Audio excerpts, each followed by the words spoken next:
जय श्री कृष्णा। राधे राधे।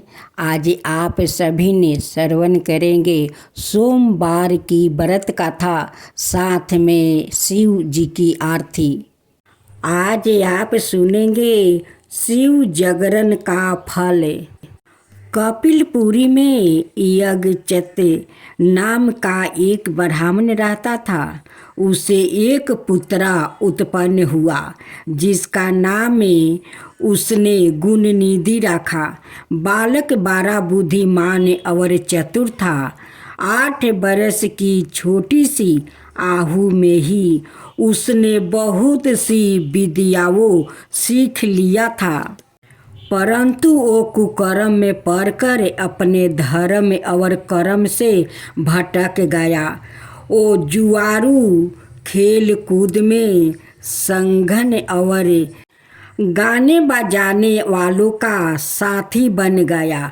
उसने बहुत जल्दी ही अपने पिता की कमाई लुटा दिया। उसकी माता उसे रोकती थी, परंतु प्रेम के कारण उसके संबंध में उसके पिता से कुछ ना बताती थी। पुत्र चाहे कितना ही बुरा हो, परंतु माता कभी उसका बुरा नहीं चाहती है।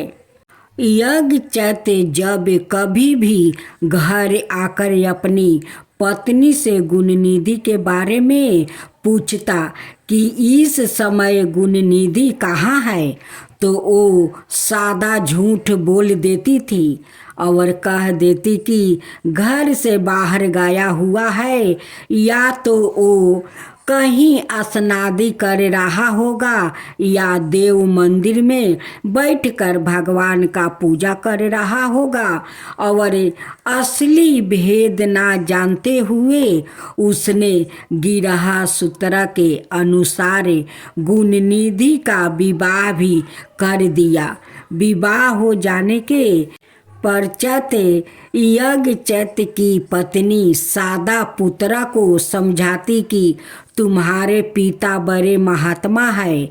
जब उनको तुम्हारे बारे में मालूम होगा तो इसके लिए तुम्हें और मुझे दोनों को दंड देंगे। तुम्हारा कुल बड़ा पवित्र है, फिर तुम यह बुरा काम क्यों करते हो? मेरे बच्चे, तुम्हारा कल्याण इस बुरे कर्मों के छोड़ देने में ही है, परंतु गुणनिधि पर माँ के समझाने का कुछ भी प्रभाव नहीं पड़ता। एक दिन उसने पिता की अंगूठी चुराकर किसी जुआरू को दे दिया।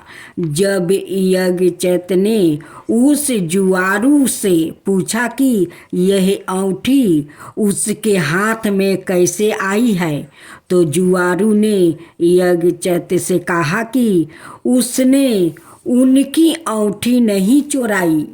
यज्ञचत ने जुआरू की बात सुनकर कहा, सुनो लाला, यह अंगूठी मेरी है और मुझे राजा के यहाँ से मिली है।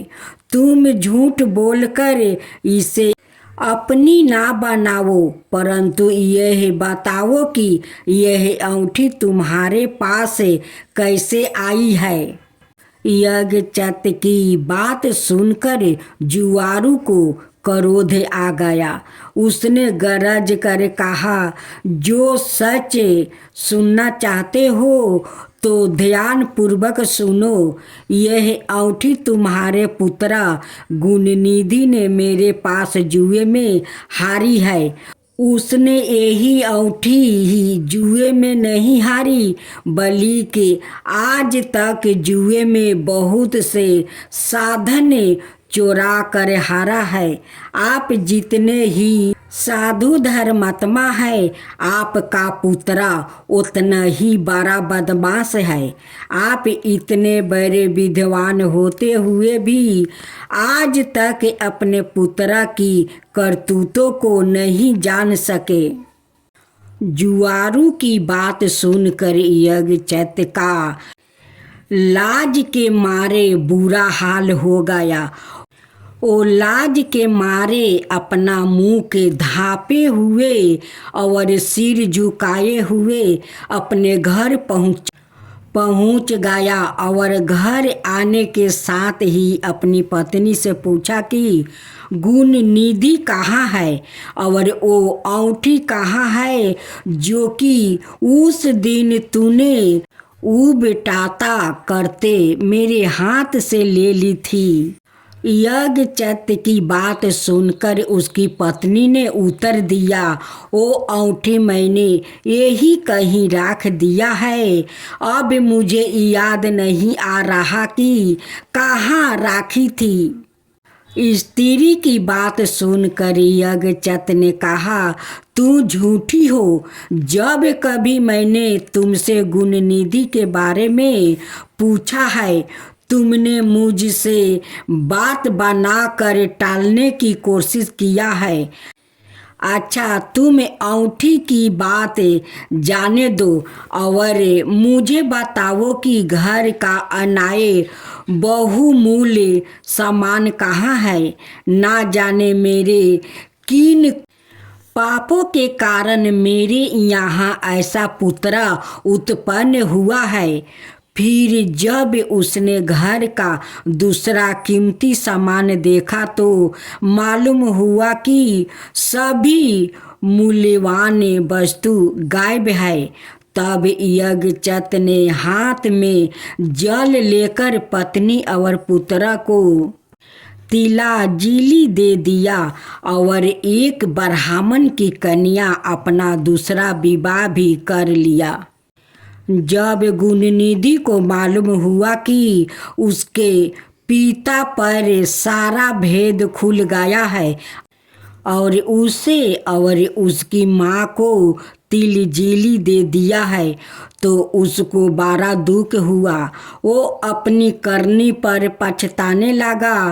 वो भूख प्यास के कारण एक शिव मंदिर के पास आकर बैठ गया। उस दिन शिवरात्रि का व्रत था। लोगों ने शिव का पूजन किया, फिर तरह तरह के पकवान बनाया और खाया, समग्रही ऊपर चढ़ाई। जब लोग भगवान का पूजन आदि करके मंदिर में ही सो गया तो गुणनिधि ने मंदिर के भीतर प्रवेश किया और खाने पीने का सामान उठाकर बाहर की ओर भागा, मगर चलते चलते उसके पैर एक सोते हुए शिव भक्त से टकरा गया। फिर क्या था, उस भक्त ने चोर चोर का शब्दों सुनकर सभी लोग जाग उठा और दौड़ते हुए गुणनिधि का पीछा किया। बहुत से सैनिक भी उन भक्तों के साथ मिल गया। अंत में उन लोगों ने दौड़ते हुए गुणनिधि को पकड़ लिया और सबने मिलकर उसको ऐसा मारा कि वो मर गया। उसके मरने के साथ ही यमदूत ने आकर उसे घेर लिया और निर्दयता पूर्वक उसे मारने लगे। उधर भगवान सदाशिव ने अपने गणों से कहा, गुणनिधि बड़ा पापी दुराचारी है और कुकर्मी है, फिर भी उसे शिवरात्रि का व्रत राख कर जागरण किया है, हमारे पूजन को देखा है, हमारे दर्शन किया है। दीपक से लिंग के शरीर पर गिरती हुई छाया को उसने निर्माण किया है। रात्रि में अपना वस्तु फाड़ कर उसमें बत्ती डाली है।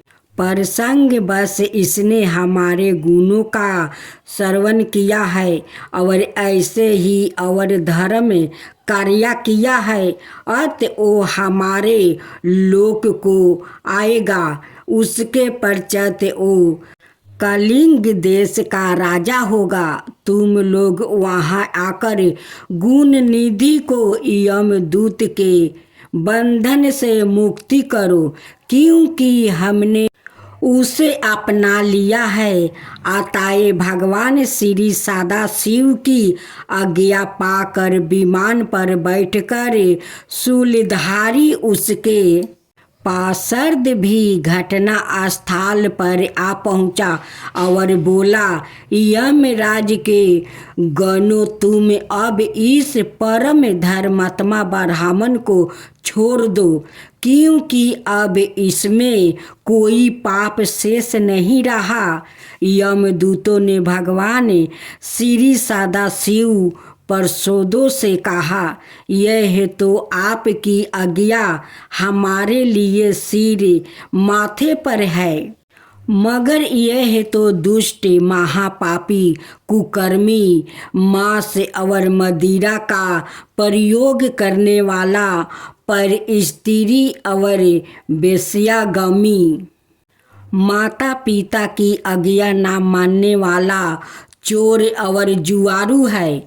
हम लोग इसलिए इसको ले जा रहा है।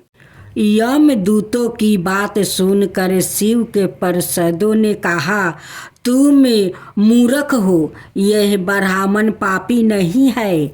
इसका सबसे बड़ा धर्म तो यह है कि इसने पुरान कपड़ा जलाकर शिवालय में प्रकाश किया है, रात्रि भर जागरण किया है। शीतल चित से शिवालय के द्वार पर बैठकर इसने भगवान श्री सदाशिव के पूजन को देखा और हरि कीर्तन को सुना है।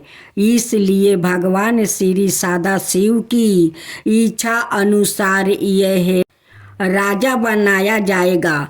और इस प्रकार कहने के पश्चात भगवान श्री सदाशिव के पार्षद गुणनिधि को अपने साथ ले गया। यमदूतों से मुक्ति पाकर गुणनिधि भगवान श्री सदाशिव के पार्षद के साथ विमान पर चढ़कर शिवलोक को गया। यमदूतों ने जाकर सारा वृत्तांत यमराज में कहा, जिसे सुनकर यमराज ने कहा, जो व्याकृत भस्म रामाये हुए हो, रुद्राक्ष की माला धारण किए हो, शिवलिंग का पूजन करता हो, श्री सदाशिव के गुणों का गान करता हो, छल से ही सही उसके पास बिल्कुल ना जाओ।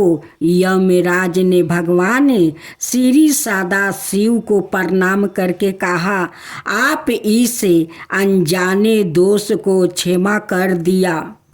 अब आप सुने शिव भक्ति की शक्ति। सूरप्रिया नाम का एक बड़ा धर्मात्मा और सदाचारी वेश्या था। वो भगवान शिव का अनाय भक्त था। वो निरंतर उनके आराधना, पूजा और ध्यान में लीन रहता था। अपने सारे कार्य वो भगवान शिव को अर्पित करके करता था। मन वचन कर्म से वो तुरंत शिव चरण में ही लीन रहता था। उनकी इस शिव भक्ति से दारुक नाम का एक राक्षस बहुत क्रोध रहता था। उसे भगवान शिव की पूजा किसी प्रकार भी अच्छी नहीं लगती थी। वो निरंतर इस बात का प्रयत्न किया करता था कि उस सूरप्रिया की पूजा अर्चना में विघ्न पहुँचाए। एक बार सूरप्रिया नौका पर सवार होकर कहीं जा रहा था। उस दुष्ट राक्षस दारुक ने यह उपयोगित अवसर देखकर उस नौका पर आक्रमण कर दिया। उसने नौका में सवार सभी यात्रियों को पकड़कर अपनी राजधानी में ले जाकर कैद कर लिया। सूरप्रिया कारागार में भी अपने नित्य नियम के अनुसार भगवान शिव की पूजा आराधना करने लगा। अनाये बंदियों यात्रियों को भी शिव भक्ति की प्रेरणा देने लगा। दारुक ने जब अपने सेवकों से सुरप्रिया के विषय में यह समाचार सुना तब वो अत्यंत क्रोध होकर उस कारागार में आ पहुंचा। सुरप्रिया उस समय भगवान शिव के चरणों में ध्यान लगाए हुए दोनों आंख बंद किए बैठा था।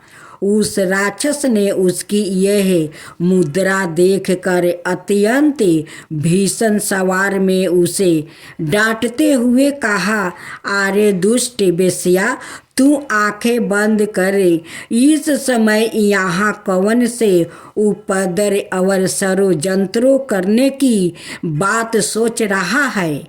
उसके यह कहने पर भी धर्मात्मा शिव भक्त सुरप्रिया वेश्या की समाधि भंग नहीं हुआ। अब तो वो दारू के नाम का महाभयानक राक्षस क्रोध से एकदम बावला हो उठा। उसने तत्काल अपने अनुचर राक्षसों को सुरप्रिया वेश्या और अन्य सभी बंदियों को मार डालने का आदेश दे दिया। सुरप्रिया उसके इस आदेश से जरा भी विचलित और भयभीत नहीं हुआ। वो एक निष्ठा भाव और एक गहरा मन से अपनी और अन्यायी बंदियों की मुक्ति के लिए भगवान शिव को पुकारने लगा।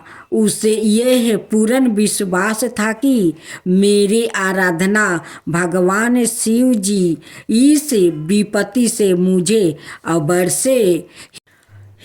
अवश्य छुटकारा दिलाएंगे।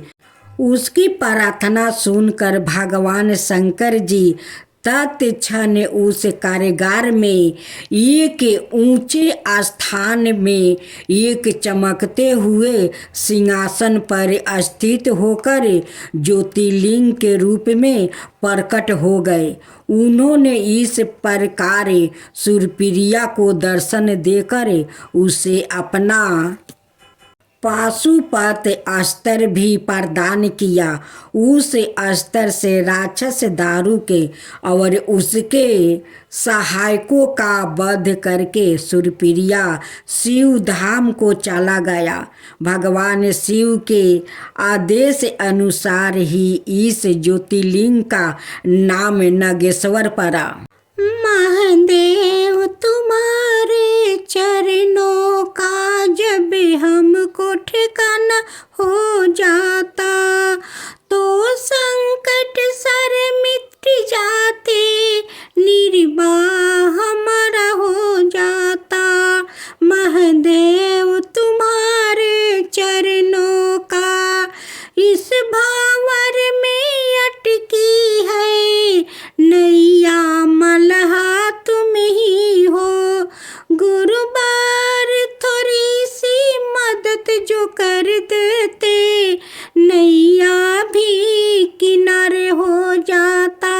महादेव तुम्हारे चरणों का मैं दुखों का सताया हूँ, दुखियों क्या मेरी याद भुलाए हो।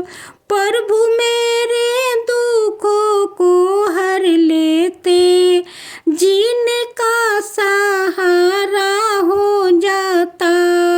महादेव तुम्हारे चरणों का मैं पापी अतिशया हूँ, गुरुवरे तुम पतित पवन कहलाते हो। मेरे पापों को जो मिटा देते तो नाम तुम्हारा हो जाता। महादेव तुम्हारे चरणों का जय शिवा ओमकारा, प्रभु हरे शिवा ओमकारा। ब्रह्मा विष्णु सदा शिव अर्धंगिनी धारा। ओम जय शिवा ओमकारा। एकानन चतुरानन पंचानन निराधारा। नाचे, हंसासन गरुड़ासन विषवाहन साजे। ओम जय शिवा ओमकारा, दो भुज चार चतुर भुज दस भुज अति सोहे, तीनों रूप निरखता त्रिभुवन जनि मोहे। ओम जय शिवा ओमकारा। अक्षर माला बने माला मंगी माला तारी, चंदन मृग मद सोहे बोले सुभिकारी। ओम जय शिवा ओमकारा, श्वेतांबर पीतांबर बागंबर अंगे, सनकादिके बरे मादिके भूतादिके संगे। ओम जय शिवा ओमकारा, करिके मध्यम कमंडल चक्र त्रिशूल धरता, जग करता जग भरता जग पालन करता। ओम जय शिवा ओमकारा, ब्रह्मा विष्णु सदा शिव जानते अविवेका, प्राण बचर के मध्यम याहे तीनों एका। ओम जय शिवा ओमकारा, तिरगुण शिव जी के आरती जो कोई नर गावे, शिवा जो कोई नर गावे। कहत शिवानंद स्वामी मन भजत शिवानंद स्वामी, मन वांछित फल पावे। ओम जय शिवा ओमकारा, जय शिवा ओमकारा।